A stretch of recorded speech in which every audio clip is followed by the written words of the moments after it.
오늘 본문에 보면은 이제 바로 이 문제로 다니엘의 세 친구인 사드락과 메삭과 아벳느고가 이제 고발을 당하는데요. 3장 12절, 이제 몇 유다 사람 사드락과 메삭과 아벳느고는 왕이 세워 바벨론 지방을 다스리게 하신 자이거늘 왕이여, 이 사람들이 왕을 높이지 아니하며 왕의 신들을 섬기지 아니하며 왕이 세우신 금신상에게 절하지 아니하나이다. 이게 이제 왕의 분노를 자아내게 만들었고, 그래서 결국은 이제 20절, 군대 중 용사 몇 사람에게 명령하여 사드락과 메삭과 아벳느고를 결박하여 극렬히 타는 풀무불 가운데에 던지라 하니라. 그러자 그 사람들을 겉옷과 속옷과 모자와 다른 옷을 입은 채 결박하여 맹렬히 타는 풀무불 가운데에 던졌더라. 제가 이 다니엘서를 묵상하던 그 몇 주 동안에 이 구절을 가지고 이 맹렬히 타는 풀무불 가운데에 던졌더라, 이 구절을 가지고 제가 그 묵상을 하면서 그 이 말씀 안에 정말 중요한 그 영적인 신앙적인 원리와 또 포인트들이 담겨 있다는 것을 제가 깨닫게 됐습니다.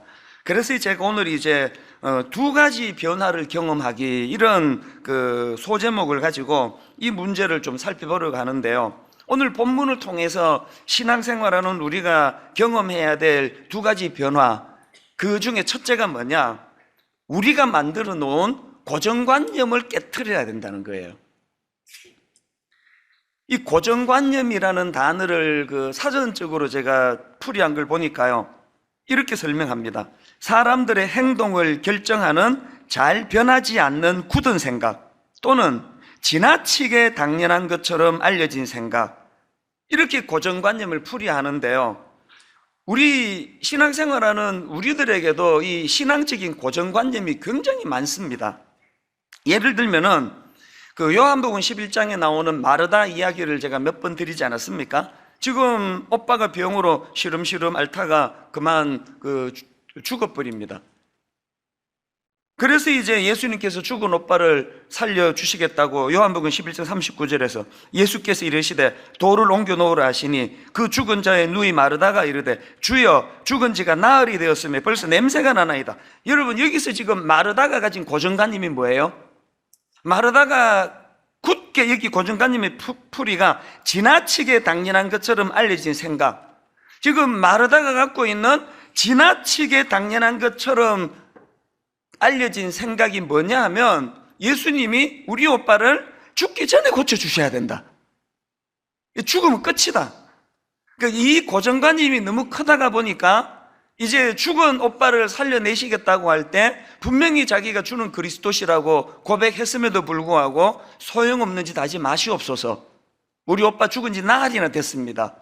이게 마르다가 가진 고정관념이라는 거예요. 오늘 본문을 바라보는 시선도 마찬가지 아닙니까? 대부분의 사람들이 가지고 있는 그 생각의 고정관념이, 또 그래서 그들이 설정해 놓은 데드라인이 뭐예요? 사드락과 메삭과 아벳느고가 풀무불에 막 던져질 것 같다가 말다가 해서 마지막에 막 끝판에 거의 이제 던져지기 1초 전에 기적적으로 천사들이 그를 풀무불에서 건져내는, 이게 마지막 데드라인이에요. 그래야 살아요. 그런데 오늘 본문은 그 선을 넘어버렸어요. 그래서 이 세 사람이 풀무불에 던져지는 그런 그 인간적인 생각으로는 이제 희망 없음. 그 7배나 높은 고열의 그 풀무불에 용광로에 던져졌는데 이게 뭐 끝난 거 아닙니까? 근데 여러분, 오늘 본문에서 말하고 싶은 메시지가 뭔지 아십니까? 그런 인간적인 고정관념이 항상 옳은 것만이 아니라는 걸 말하고 싶은 거예요. 때로는 그 인간 절망의 지점, 그 마지막 데드라인, 맹렬히 타는 풀무불 가운데 떨어졌더라는 이 한계를 넘어서는 게 우리로서는 그 마르다처럼 그게 절망인데요. 그런데 때로는 그 인간 절망의 지점인 맹렬히 타는 풀무불 가운데 떨어졌더라는 그 절망적인 그 상황에서부터 하나님의 일하심이 시작될 때가 있다는 거예요. 본문이 그걸 말하고 싶은 거거든요. 혹시 이 본문을 오해하고 계시는 분은 안 계시겠죠? 하나님이 이 본문을 우리에게 주신 거는 우리에게 이런 문제가 생길 때 바로 이런 방식으로 일하시겠다, 이렇게 오해하시는 분 안 계시겠죠? 오늘 본문은요, 하나님이 어떤 방식으로 일하느냐에 대한 어떤 기능적인 부분이 아니에요. 그래서 우리도 이런 위기를 만날 때 하나님이 그 풀무불에서도 타지 않도록 그렇게 일하신다. 오늘 본문을 이렇게 받는 분 계세요? 오늘 본문은 그걸 말하고자 기록된 게 아니에요. 제 말이 믿어지지 않거든 예배 끝나고 용광로 속으로 한번 들어가 보세요. 제 말이 맞다는 걸 알게 되실 거예요. 오늘 본문은 그런 어떤 하나님의 테크닉, 하나님의 일하시는 어떤 방식을 설명하고 싶은 게 아니고요, 오늘 이 본문에서는 예수 잘 믿으면 풀무불에 들어가도 죽지 않는다는 식의 이런 황당한 적용으로 들어가시면 안 되고, 이 본문의 말씀은요, 삶의 원리를 말씀하고 싶은 거예요. 삶의 원리. 그래서 제가 오늘 본문에서 발견하는 하나님의 우리에게 주시고 싶어 하시는 메시지, 삶의 원리를 한 3가지로 정리를 해봤는데요. 첫째로요, 오늘 본문을 통해 하나님이 뭘 말씀하고 싶으냐, 우리가 이 바벨론과 같은 악한 세상에서 믿음을 지키고 살다 보면 그 세 친구가 풀무불에 빠지는 것 같은 좌절을 경험할 때가 있다는 거예요. 낙심이 찾아올 때가 있다는 거예요. 억울한 일을 당할 때가 있다는 거예요. 그럴 때 그런 믿음 지키기 위해서 애쓰다가 만나는 고난은 어떻게 풀어야 되느냐, 하나님의 함께 하심이라는 방식으로 그 문제를 풀어야 된다는 그 메시지를 드리고 싶은 거고요. 그런가 하면은 두 번째 발견한 메시지가 뭐냐, 그렇게 그 하나님과 함께 할 때에 이제 우리의 한계 때문에 생겨버린 고정관념, 이제 끝났다, 이제 절망이다, 마르다처럼 오빠 죽었다, 이런 우리의 한계가 그게 잘못된 것임을 깨달아야 된다는 거예요. 하나님과 함께 할 때에 내 한계, 내가 가진 고정관념의 선이 이게 멀리 더 연장될 수 있다는 사실을 기억해야 된다는 거고요. 세 번째가 더 중요합니다. 여러분, 믿음 지키다가 경험하는 고난, 이 사드락과 메삭과 아벤느고가 경험한 그 고난이 오히려 변장하고 찾아온 축복의 통로가 될 수 있다는 사실을 이들이 기억해야 된다. 나중에 결론 부분에 가서 느부갓셋날 왕이 오히려 이 세 사람의 절망적인 고난을 통해 놀라운 그를 인정하면서 그렇게 높은 자리에 그를 올려주는 것을 우리가 볼 수 있거든요. 요셉의 경우도 마찬가지 아닙니까? 창세기 39장에 보면 그 성경이 요셉을 묘사할 때 계속 반복해서 이제 사용하는 표현이 하나 있는데 형통이라는 단어예요. 자, 창세기 39장 2절 한번 보십시오. 같이 한번 읽어보실까요? 여호와께서 요셉과 함께 하심으로 그가 형통한 자가 되어 그의 주인 애굽 사람의 집에 있으니, 여기 그가 형통한 자가 되어, 그 다음 3절, 그의 주인이 여호와께서 그와 함께 하심을 보며 또 여호와께서 그의 범사에 형통하게 하심을 보았더라. 여기도 형통이 나오죠. 또 23절 후반절, 여호와께서 그를 범사에 형통하게 하셨더라. 그래서 여러분, 우리는 자꾸 요셉 하면은 그 이미지가 꿈의 사람, 이렇게 자꾸 이미지를 만드는데요, 그게 완전히 틀렸다고는 볼 수 없지만, 그러나 사실은 성경이 직접적으로 묘사하는 요셉에 대한 이미지는 꿈이라기보다는 형통이에요. 형통.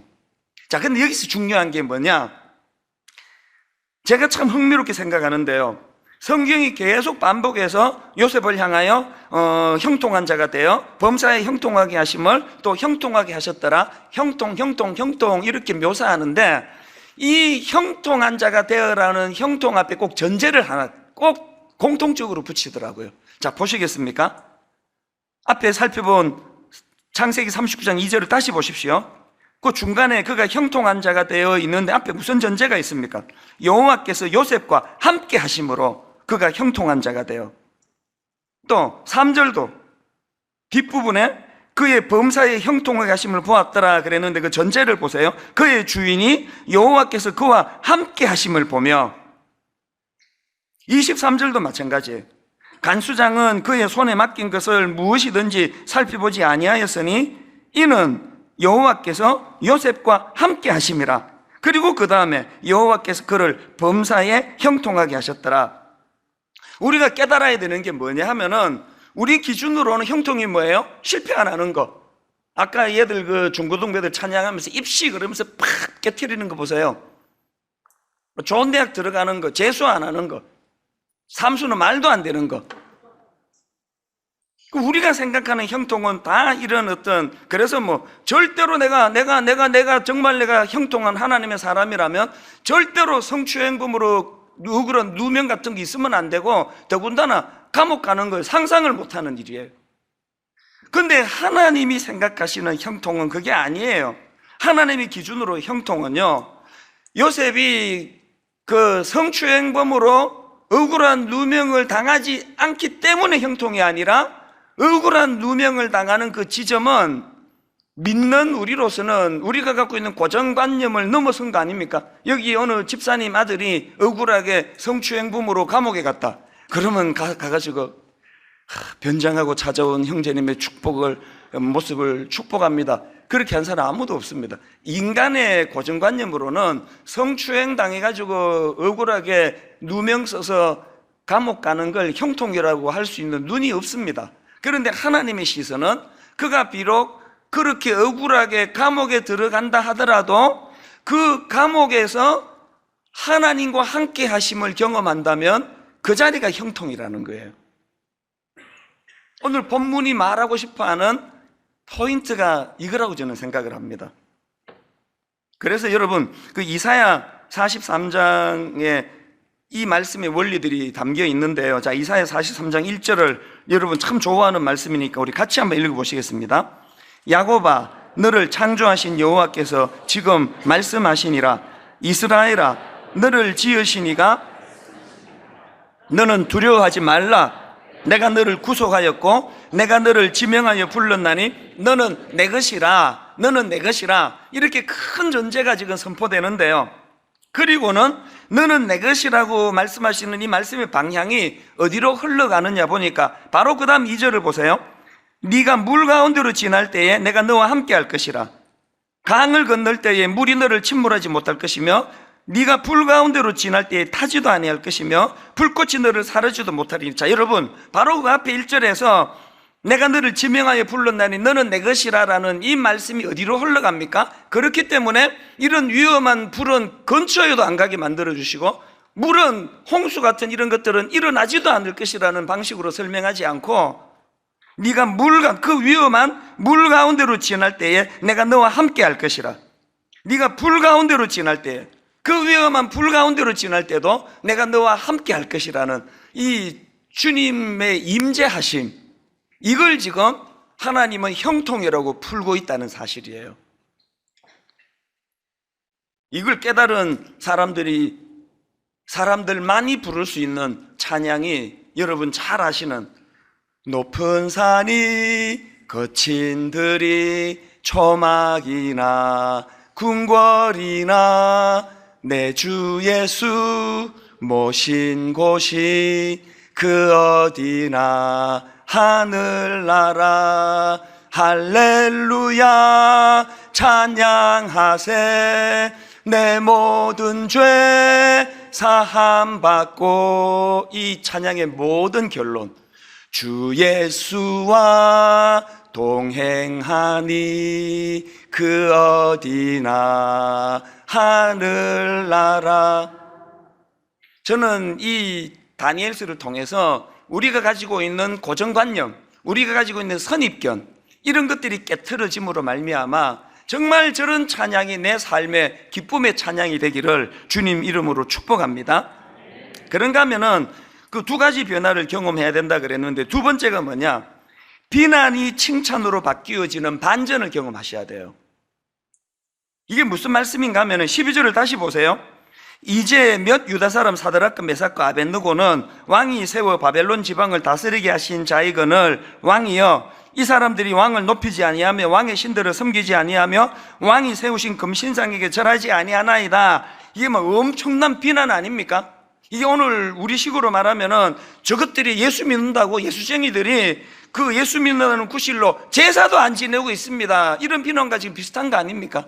이거는 엄청난 비난으로 지금 하는 이야기거든요. 그런데 여러분, 이 비난이 대반전이 일어나요. 자, 28절 세 번역을 한번 보시기 바랍니다. 느부갓네살 왕이 말하였다. 사드락과 메삭과 아벳느고를 돌보신 하나님을 찬송하여라. 그는 천사를 보내서 그의 종들을 구하셨다. 그 다음 보세요. 이 종들은 저희의 하나님을 의뢰하여 저희의 몸을 바치면서까지 왕의 명령을 거역하고 저희의 하나님 말고는 다른 어떤 신도 절하여 섬기지 않았다. 그 12절에서 그렇게 막 격분하면서 고발하던 내용과 지금 내용은 같은 내용인데요, 대반전이 뭡니까? 아까는 그것 때문에 왕의 분노를 사가지고 풀무불에 던져지는 그런 고난을 당했는데요, 이 28절에서는 똑같은 내용이 열거되는데 결과가 어떻게 연결됩니까? 30절입니다. 왕이 드디어 사드락과 메삭과 아벳느고를 바벨론 지방에서 어떻게 해요? 더욱 높이더라. 제가 여러분이 꼭 신앙생활을 하면서 경험해야 될 그 경험이 뭐냐? 비난이 칭찬으로 바뀌어지는 이 반전을 경험하셔야 돼요. 반전. 제가 이 본문에 새 친구와 또 왕의 변심이라 그러나 이 왕의 달라진 태도를 보면서, 우리가 세상 사람들에게 인정을 받기 위해서는 두 가지, 세상 사람에게 인정받는 길이 두 가지가 있구나, 그걸 깨달았습니다. 여러분, 세상 사람들에게 정말 능력을 인정받기 원해서는요, 한 길은 압도해버리는 거예요. 엘리야처럼. 여러분 다 아시잖아요.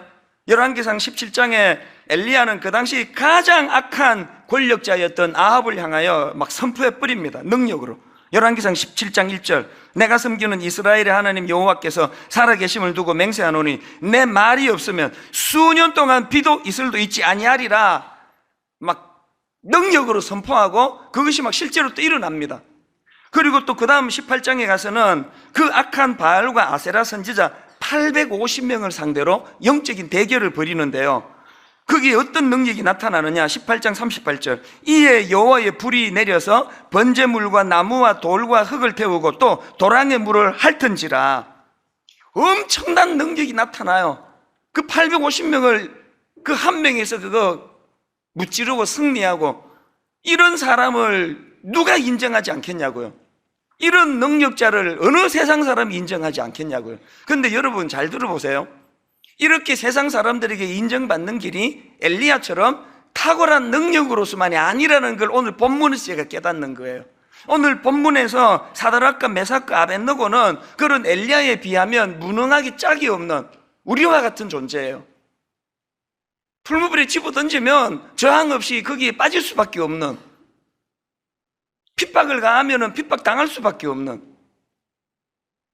그런데 여러분, 오늘 아까 읽어드렸잖아요. 오늘 본문에서 결국은 그 사드락과 메삭과 아벳느고를 향한 오늘 본문의 느부갓네살 왕의 그 놀라운 인정이 뭐였습니까? 왕이 드디어 사드락과 메삭과 아벳느고를 바벨론 지방에서 더욱 높이니라. 엘리야처럼 막 불을 토하고 가뭄을 선언하고 850명의 적들을 무찌르고 이런 것만이 세상 사람들에게 인정받는 길이 아니라는 거예요. 무기력한데 힘없이 풀무불에 던져짐을 당했는데, 그런데도 불구하고 느부갓네살 왕에게 인정을 받을 수 있었던 비결이 뭐냐? 그래서 제가 오늘 설교 제목을 세 사람 플러스 원 이렇게 잡은 거예요. 그 제목을 제가 잡아놓고 너무 감동이 밀려와가지고, 이 제목을 과연 내가 정했단 말이냐 그러면서 너무 제가 감동을 했거든요. 세 사람 플러스 원이 있을 때 비록 엘리야처럼 강력한 힘을 갖고 있지 않다 하더라도, 세상이 고난을 가하면 고난을 당할 수밖에 없다 할지라도 우리는 세상 사람들에게 인정을 받을 수밖에 없다는 거예요. 그게 25절에 나오는 말씀이에요. 왕이 또 말하여 이르되 내가 보니 결박되지 아니한 네 사람이 불 가운데로 다니는데, 내가 보니 결박되지 아니한 네 사람이 불 가운데로 다니는데 상하지도 아니하였고 그 넷째의 모양은 신들의 아들과 같도도 하고. 분명히 세 사람을 집어넣었는데 세 사람 플러스 원, 요셉이 경험했던 하나님이 그와 함께 하심으로. 특세를 진행하면은 더군다나 이번 해와 같이 유난히 뜨거운 특세를 경험하면 꼭 부작용이 생겨요. 상처받는 사람이 생겨요. 시험에 빠지는. 어떤 청년이 그런 아픔을 그 교역자한테 토로했다는 걸 들었거든요. 그 청년이 꼬박꼬박 나와가지고 그렇게 애써서 그 얼마나 귀합니까? 그랬는데 이분이 받은 시험이 뭔가 하니까요, 옆에 봐도 막 눈물을 펑펑 흘리면서 기도하고 옆을 보면 막 뜨겁게 찬양하고 그러는데 자기는 눈물도 안 나고 너무 맹숭맹숭하고, 그래서 혹시 내일은 그러면서 계속 참석을 하는데 그런 일이 안 생기더라는 거예요. 그래서 마음이 너무 힘들다고. 여러분, 이런 비슷한 생각을 갖고 계시는 분 잘 들으시기 바랍니다. 하나님은요, 엘리야에게 주셨던 그런 강력한 파워로만 일하시는 분이 아니에요. 막 눈물을 쏟게 만들고 기적이 일어나고 변화가 나타나고 막 여러분 오늘 드시게 될 간식 헌금을 주신 어떤 자매님이 2011년도에 기드온에 대한 주제를 가지고 할 때 그때 불임이었대요. 난임. 아기를 가질 수가 없어가지고. 근데 순장님이 막 자기 보고 아기 가져야 되잖아. 특세 나오라고. 목사님이 이번에 유난히 지금 임신한 사람들 얘기를 많이 하신다 그러면서 막 특세를 참석을 종용을 하시더래요. 그래서 이분이 진짜 사모하는 마음으로 이 특세에 임해가지고 정말 기적같이 하나님이 아들을 주신 거예요. 그 감사가 또 올라가지고 간식비로 막 엄청난 금액의 간식비를 그렇게 후원을 주셨거든요. 엘리야처럼 일하는 분, 경험하는 분이 계세요. 또 그런가 하면은 또 그렇게 기적적으로 임신하게 하는 이런 엘리야와 같은 방식이 아니라 또 입양해야 되겠다. 이 세상에 한 영혼을 우리가 거두어 잘 키워야 되겠다. 그런 방식으로도 일하시거든요. 엘리야처럼 강력한 역사와 기적으로도 일하시지만 이 새 친구처럼 무기력하게 풀무불에 던져졌지만 그 풀무불의 삶, 세 사람 플러스 원이라고 하는 하나님의 함께 하심을 경험한다면 이 세 사람과 엘리야가 똑같이 세상 사람들에게 인정을 받는다는 거예요. 그래서 저는 이번 일주일의 모든 특세의 결론을 마태복음 1장 23절, 보라, 처녀가 잉태하여 아들을 낳을 것이요 그의 이름은 임마누엘이라 하리라 하셨으니 이를 번역한즉 하나님이 우리와 함께 계시다 함이라. 우리는 원 플러스 원이에요. 나 플러스 임마누엘 하나님. 제가 어제 이 설교를 일주일 총 마무리는 내일 하게 되겠지만 이제 일주일간의 설교 마무리를 정리하다가 이렇게 마음이 훅하는 그런 경험을 어제 했는데요. 왜냐하니까 23살 여러 번 말씀드렸던 내 인생의 가장 고난 가운데 내 인생의 풀무불에 던져졌다고 할 수 있는 그런 아픔을 겪었던 순간에 어느 한날이 또 올랐기 때문이에요. 그 당시로요, 너무 일이 안 풀려가지고 이제 한국에서 대학교를 안 마치고 2학년 마치고 들어갔는데 미국 대학을 졸업할 것 같지는 전혀 않고, 이 실력으로는 미국의 대학을 졸업은커녕 입학도 안 되는 상황이니까요. 내 가고 싶은 학교는 명함도 못 내밀어요. 돈을 이제 벌어가면서 내가 참 재미없는 막내예요. 5남매 중에 막내인데요. 형제들이 얼마나 도와주고 싶어 했겠냐고요. 왜 그랬는지 모르겠습니다. 쓸데없는 고집으로 내가 20대나 됐는데 이렇게 다 컸는데 왜 형제 도움을 받아? 그러면서 그 도움을 다 일절 안 받았습니다. 그리고는 이제 막노동하고 쫓겨나고 막노동하다 쫓겨나고 이런 과정이 반복되니까 인간이요, 얼마나 약한 존재인지 아세요? 그거 몇 번 반복하니까 금방 좌절이 오더라고요. 아침에 일어났는데도 눈 뜨고 싶지도 않고요. 저녁에 잠자리에 들어가면서는 이대로 그냥 안 깨어났으면 좋겠다, 그런 생각을 하면서 잠자리에 들어가고 그러던 즈음이에요. 어떤 상황인지 아시겠죠? 그러던 즈음에 저희 형이 뭘 하나 갖고 왔어요. 내게 잊혀지지가 않아요. 그 종이 하나를 네 한번 이거 한번 읽어봐라 그러면서 그 종이 하나를 쓱 전해주는데요, 그게 이제 우리나라에도 나중에 이게 번역이 돼가지고 막 굉장히 많이 전해졌는데요. 풋프린트라고요. 여기 우리나라에서도 이제 모래 위에 발자국, 이걸로 아마 막 많은 분이 그 내용 다 아실 거예요. 내용이 이렇습니다. 어느 날 이제 어떤 사람이 꿈을 꾸는데요. 꿈에 이제 자기 지나온 인생이 쫙 펼쳐지는데요. 그게 이제 그 모래 위에 발자국으로 자기가 걸어갔던 길들이 다 이게 표시가 되는데, 너무 감격을 한 게 뭐냐? 항상 두 발자국이 같이 가는 거예요. 하나는 자기 발자국, 하나는 임마누엘 함께 하시는 주님의 발자국. 그래서 이 모래의 두 발자국을 보면서 너무 감격을 하는 거예요.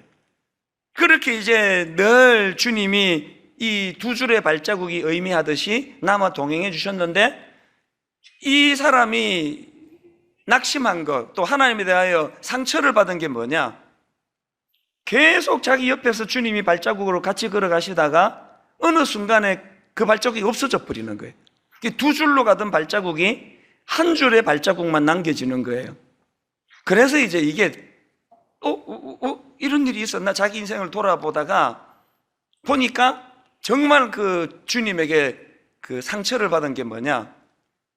늘 두 발자국으로 동행해 주시다가 언제 한 줄밖에 없느냐 보니까 자기가 가장 힘들었을 때, 자기가 가장 절망적일 때, 별 필요 없을 때는 계속 동행하다가 자기가 진짜로 하나님의 도움이 필요한, 주님이 함께 하심이 필요한 그 순간에 정작 사라져 버리시는 주님, 그게 너무 못 견딘 거예요. 그래서 이제 주님 앞에 격렬하게 항의를 했겠죠. 아니 주님은